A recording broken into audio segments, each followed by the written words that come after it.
तो वहीं high power purchase committee की बैठक के बाद पंचायत मंत्री देवेंद्र बबली का बयान सामने आया। उन्होंने कहा कि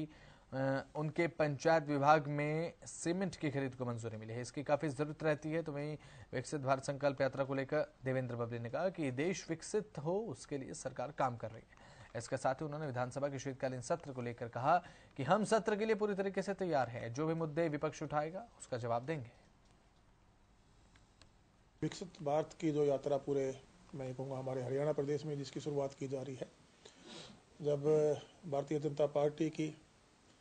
पहली बार हमारे भारत देश में सरकार बनी, माननीय नरेंद्र मोदी जी प्रधानमंत्री बने, आज हरियाणा प्रदेश में जो दूसरी सरकार में हम गठबंधन में सरकार में हैं, भारत देश विकसित हो और हमारा हरियाणा प्रदेश विकसित हो, उसके लिए जो हमारे हरियाणा प्रदेश ने जो योजनाएं बनाई, कल्याणकारी योजनाएं कहूँगा सरकार के द्वारा, आखिरी छोर में बैठे हुए अंतिम छोर में बैठे हुए परिवार तक स्कीम्स, जो सरकार की स्कीम्स का लाभ कैसे पहुँचे, एक बड़ा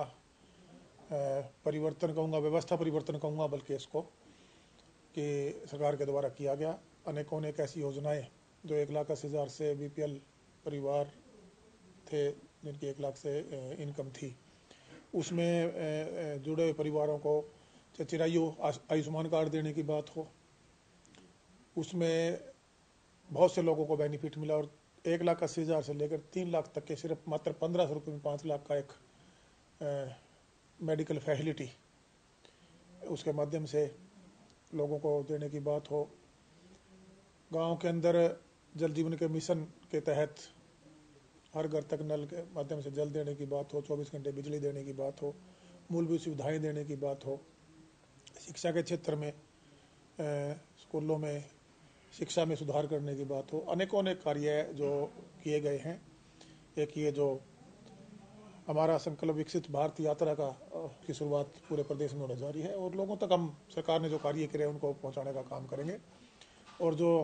कार्य हम लोग जनता तक लेकर गए हैं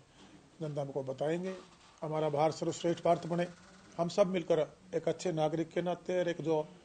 मैं ये कह सकता हूँ कि मानसिकता में जो एक गुलामी थी उससे भी हमें बाहर आना होगा।